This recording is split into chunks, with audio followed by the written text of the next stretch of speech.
Well, one way we encourage people to think about it is what I've come to call sort of dueling canvases. In other words, first, just so you have a starting point, build a canvas of your business today. Then build 5 more where you change something dramatic. We're going to stop spending money on marketing. We're going to get all our business from customer referrals to other customers. So we just picked up a bunch of money. How do we use it to make our customers more pleased with our service and encourage them to tell other customers? So that would be one way to change the business.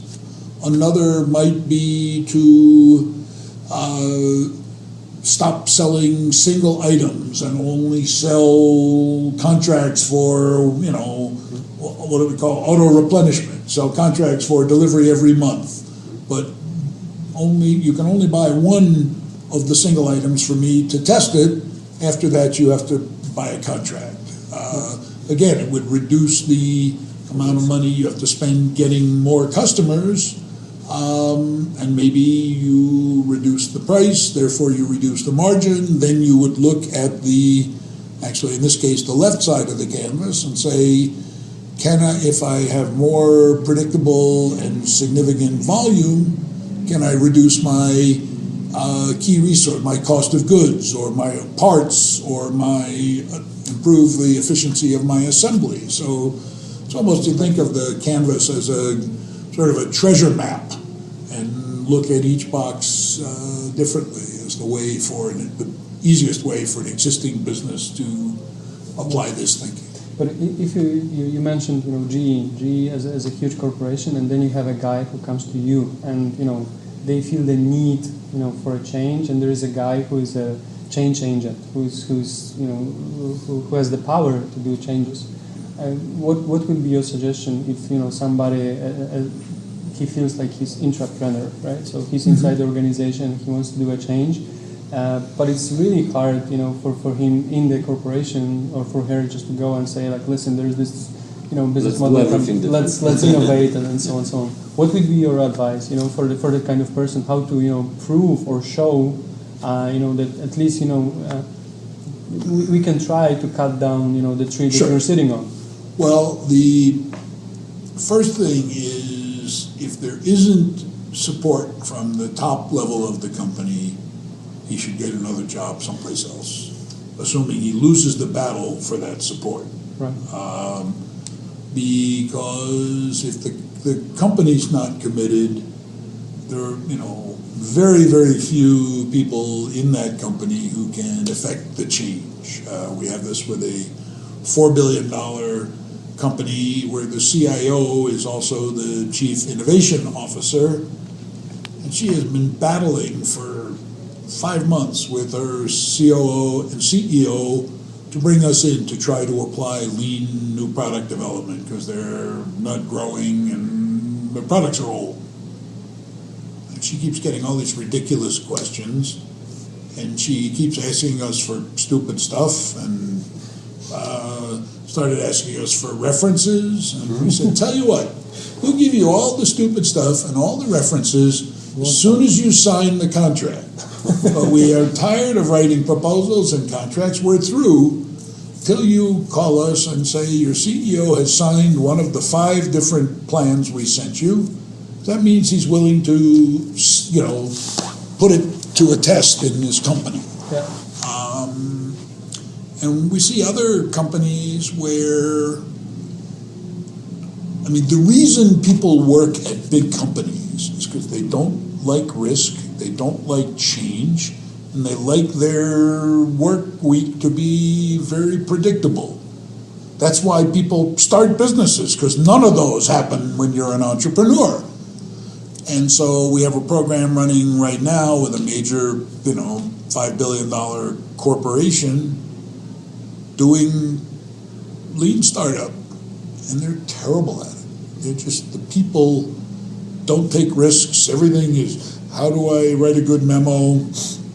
How do I have a good meeting? How does it guys, fit to the beat the procedure? shit out of each other, make something happen already, and very frustrating. And I think it comes back to entrepreneurs are a unique breed of people. And when we were helping this company try to recruit people to work on the startup teams, I said, you want to find people in your company who are uncomfortable being there, who, when you tell them you want them to work on a special project where they're going to work nights and weekends and may fail and may be crazy, they consider that you just gave them a free vacation in Hawaii. They are so excited. They didn't know they'd be able to do this inside your big company. Those are the people you want, but they're very, very hard to find. Not the company's fault. The company's a very large, successful, profitable company, but it got there by finding people who are good at executing based on known facts. Startups have no known facts. Startups are in search mode, searching for a repeatable, profitable, scalable business model.